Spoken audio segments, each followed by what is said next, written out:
Hey, this is Dave with Taboo Customs. This video today we are going to be working on this 2001 Ford F150 behind me. We're going to be installing a rust repair kit on the rear section of the frame, pretty close to, well, pretty much where it transitions from the front section to a rear section. If you look under your bed, you're going to see a seam. That is the area we're going to be at today. So let's take a look at the issues that we do have.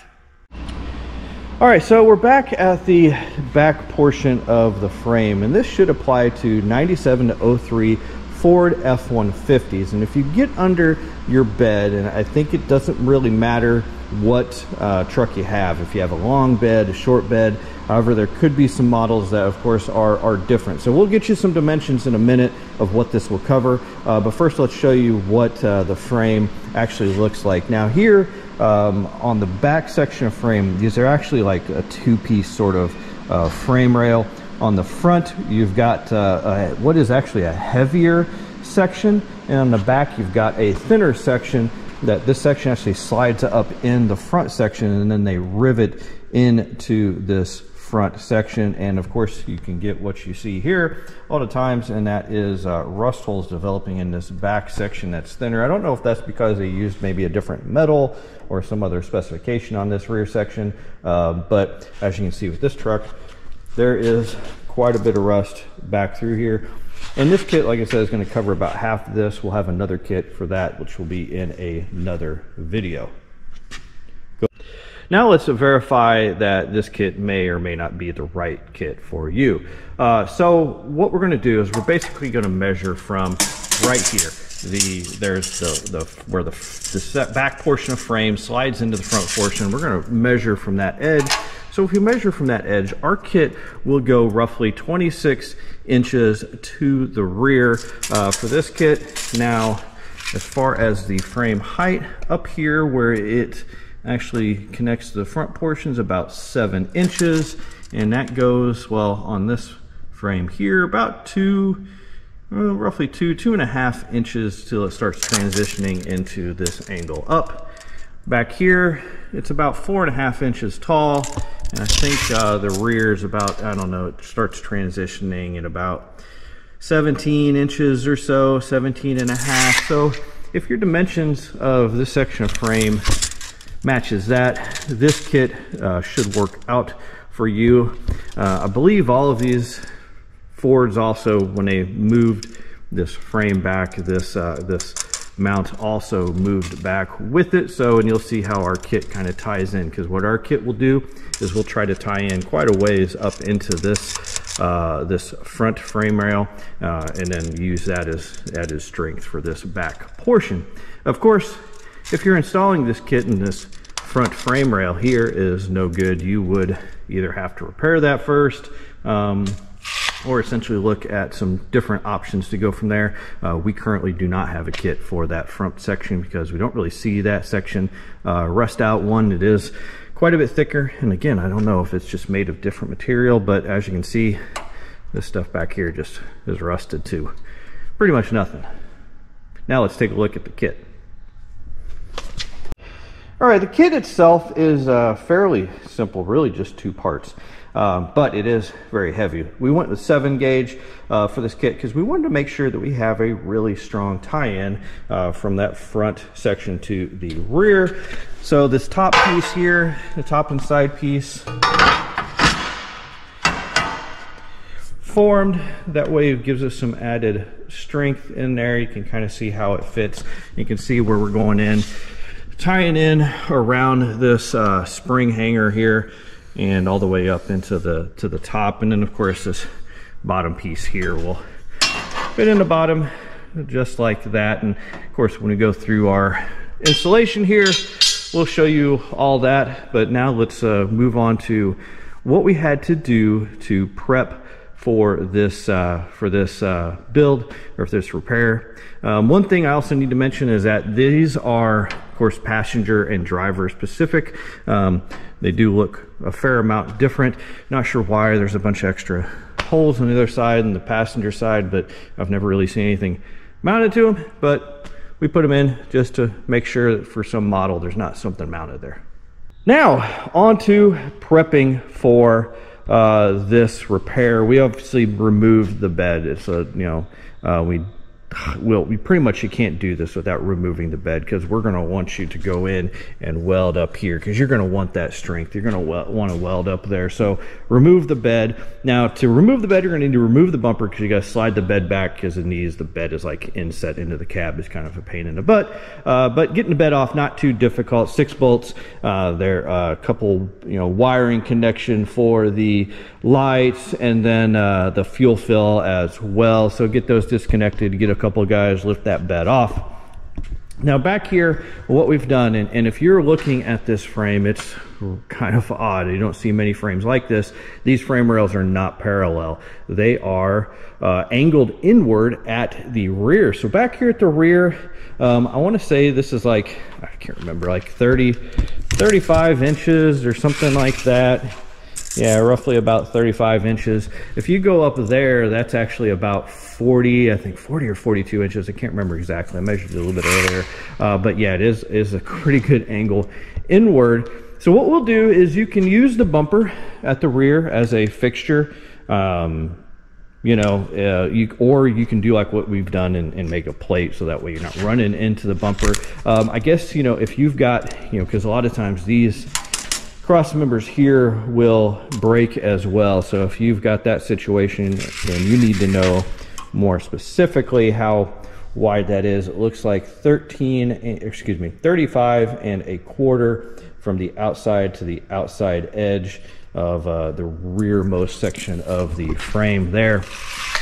But then it's, you know, it's pretty easy, because these are actually pretty well straight and level. There's not a whole lot of curves on the top, which makes it a little bit easier, especially when you run into something like this. Another thing that can occur is if you have a lot of rust in any one of these areas, you might have something where this here has actually fractured and broke.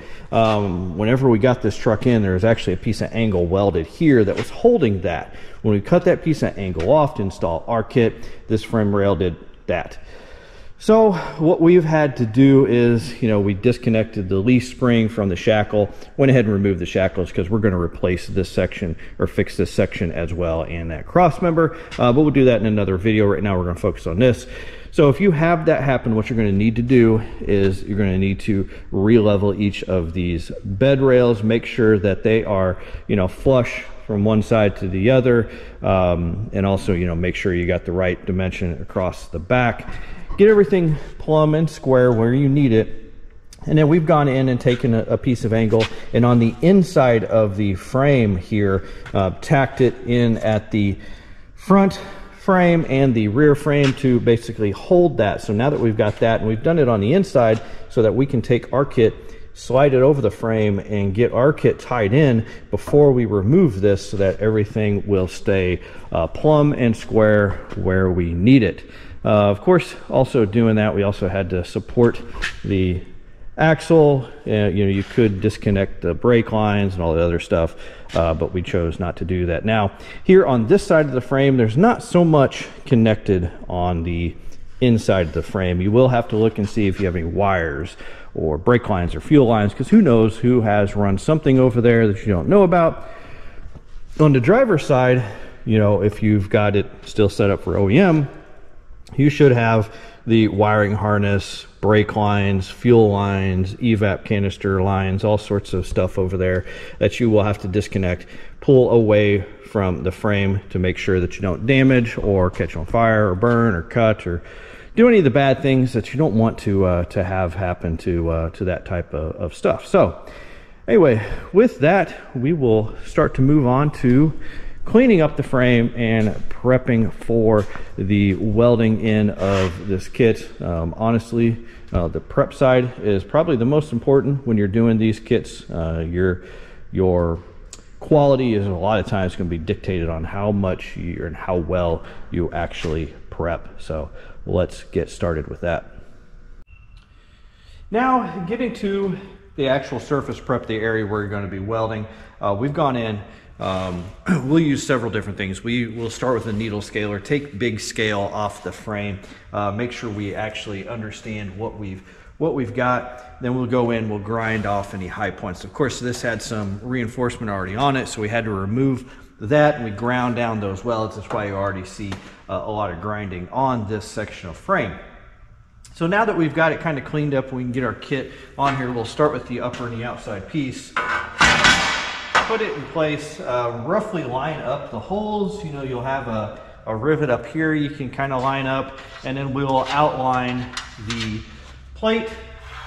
There'll be an X up here at the front. There'll also be a hole at the front side that you can mark and clean up and weld. The way this plate is designed, you should be able to, if you have a full thickness on the upper side of this frame, be able to weld on the inside of the frame. So we'll try to also weld some of that. You have some options up here around both this rivet and around the spring hanger. We tried to leave enough space that if you just want to weld to the frame and not weld to the spring hanger, hopefully you can kind of get in there and do that.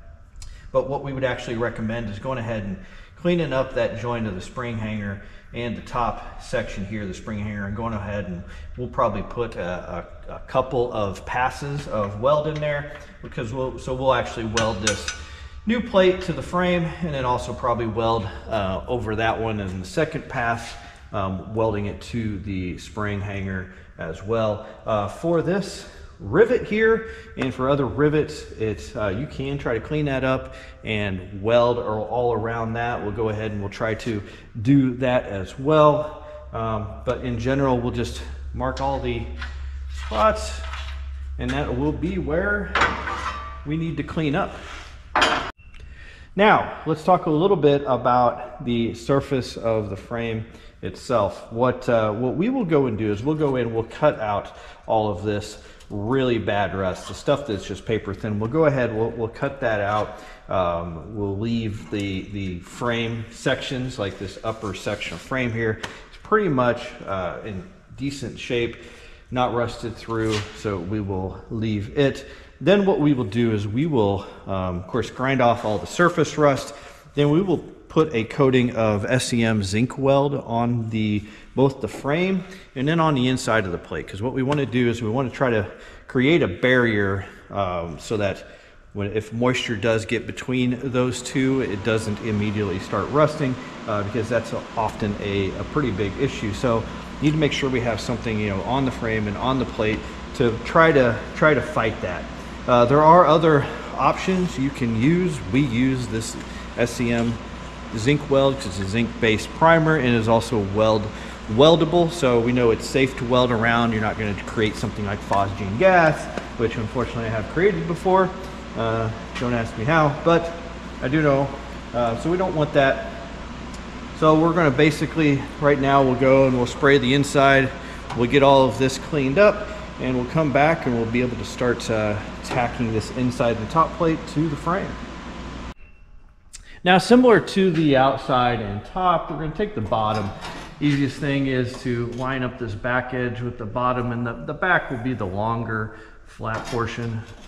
Line that back up back there, kind of just mark it out. Again, the bottom will be narrower than the actual original bottom of the frame. We're also going to clean up this edge here, because we're going to try to put some welds between this outside plate and this bottom corner here, just to make sure we hold it. The more weld you can get there, the better. Some places, like for us up in this area, we're probably not going to be able to get weld there because that frame is pretty bad there, but back in here we'll be able to get enough weld. You want to reinforcement as much as possible. So we're just going to, again, outline this, outline up in here, you know, and if there is any holes or anything that aren't taken up, you know, because a lot of these will be actual, you know, holes in the frame that you have to line up. And sometimes with these kits, we're going to put those in there, and the holes may not, you know, exactly line up. So you might have to go ahead and, you know, take a drill bit and kind of clean those up. Unfortunately, it's hard to get the stuff in the exact places. You want to make it fit to the frame, and the frames are all a lot of times a little bit different.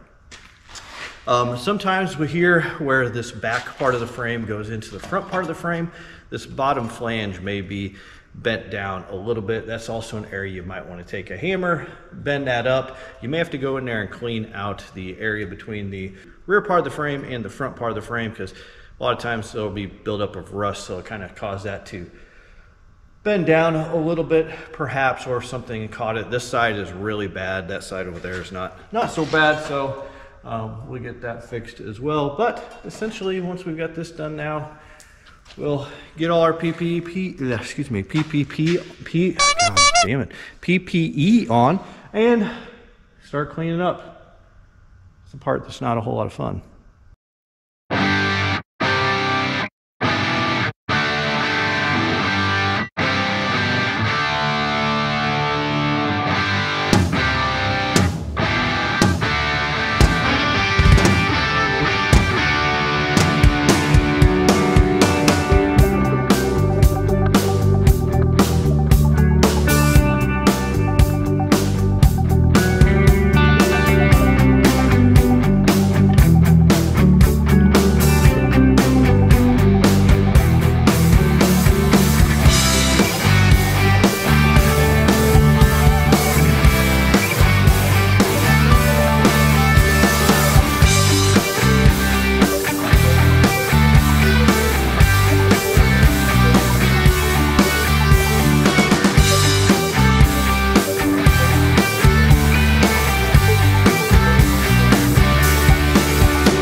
So one difference on the passenger side versus the driver's side you may have is that on the passenger side, the shock mount bracket is up here, which is possibly why this area right here really rusted out, because of the heat affected zone from this weld.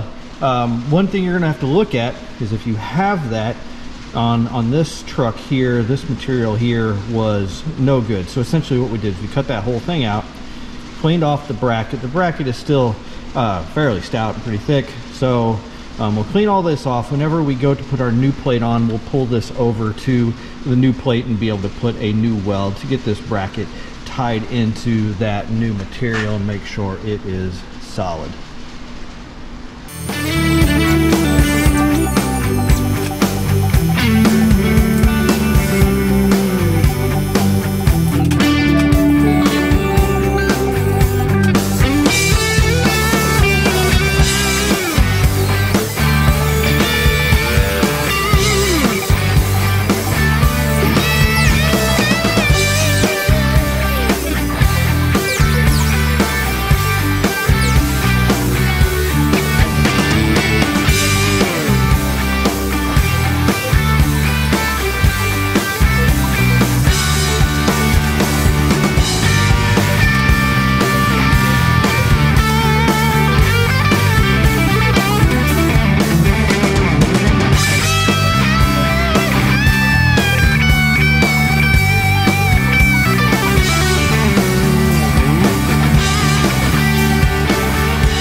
Couple things real quick I forgot.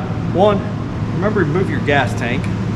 We'd done that a while back, totally forgot, but definitely you're gonna want the gas tank out of it. It's gonna be right here behind it. You probably notice that real quick. Two, we recommend a 220 welder for this. These are 7-gauge panels, so a 110 welder really isn't gonna cut it. So you do want a 220 welder. We use a big welder with gas. Probably want to move our air hose before I melt a hole in that as well. So let's do that.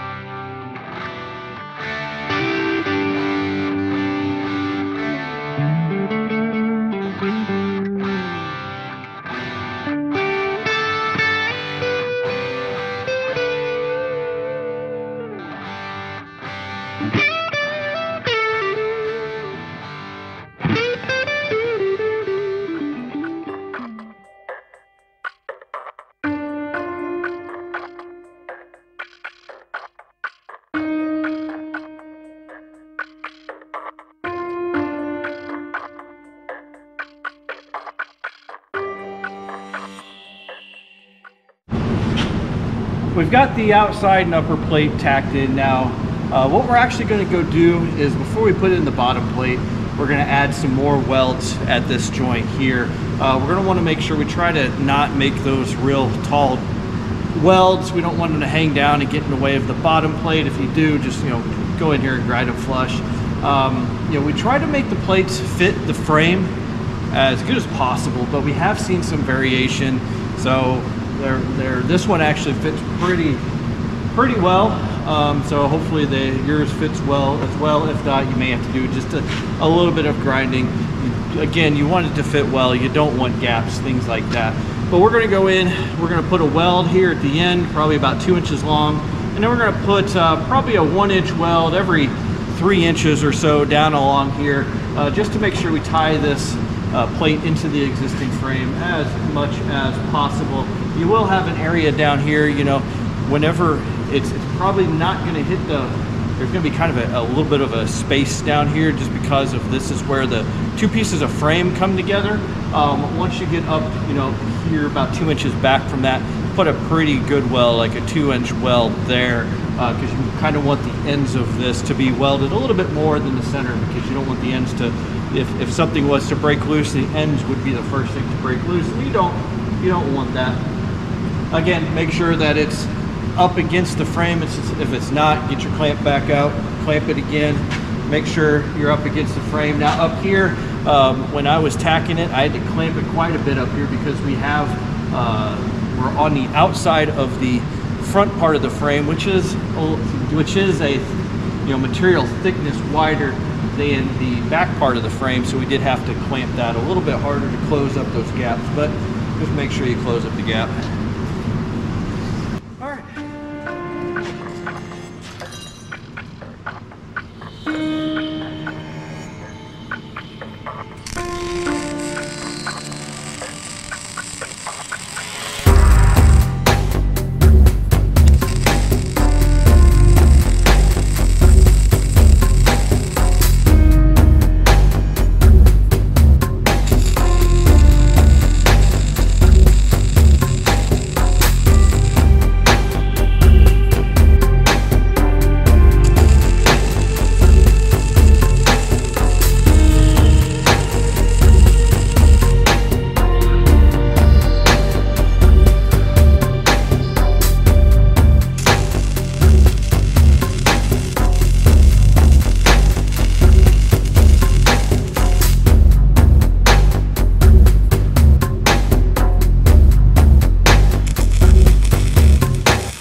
Now we're going to install our bottom piece, and again we're going to use the bolt holes to give us a bit of assistance in getting this installed.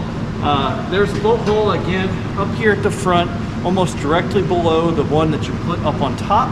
So we won't necessarily start with that one though. We're actually going to start with this middle one, just because it's a little bit easier. Just make sure we're lined up correctly. This will help us hold it up there.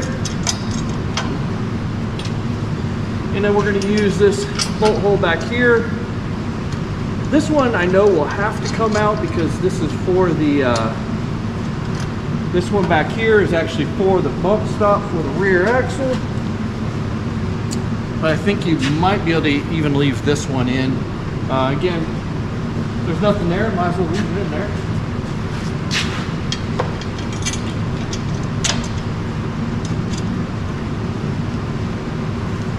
All right. Before we get too crazy tightening them down, let's make sure everything is aligned well.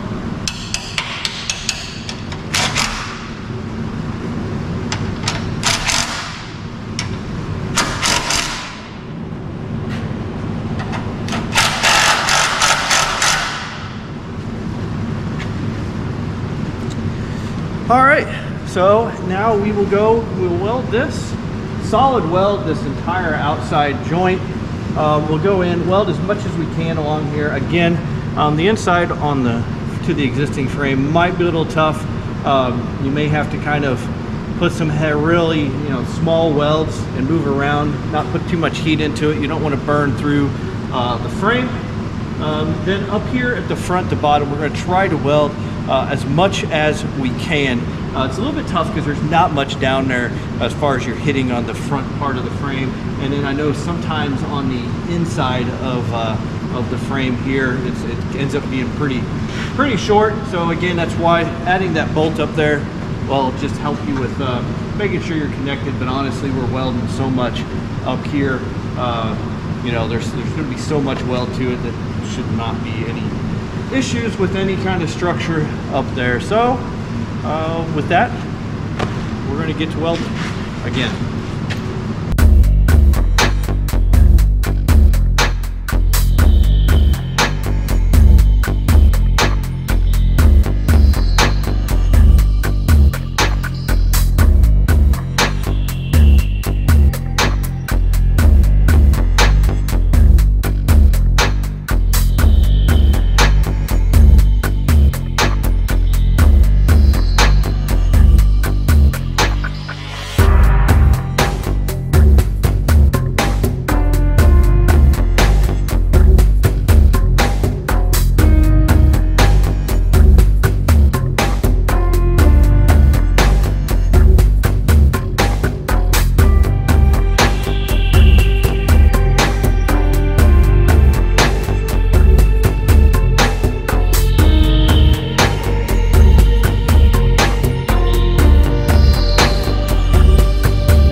Okay, so here we are finishing up the install here, just taking a look kind of at the finished work. We still got a little bit of cleanup, and we'll do that actually after we install the back kits here. If you're wondering about the tube, it's actually holding the rear axle since we have the shackles off of it now. So this is basically the passenger side. I mean, the biggest thing is getting it all tied in up here. Of course, the most important part to support the frame out into here. The bottom piece, kind of show that. It goes pretty much even with this back edge, runs back up under here and ties in underneath that front shackle hanger. Again, if you have things, and I haven't seen any trucks with anything mounted here, but for instance, you can kind of see maybe a little bit. If you had something that needed to mount there, you would need to open up those holes maybe a little bit, just because it's so difficult with so many holes in these to get all of the holes to line up exactly the same. So let's take a quick look at the driver's side now, and then we'll get here finished up with this video.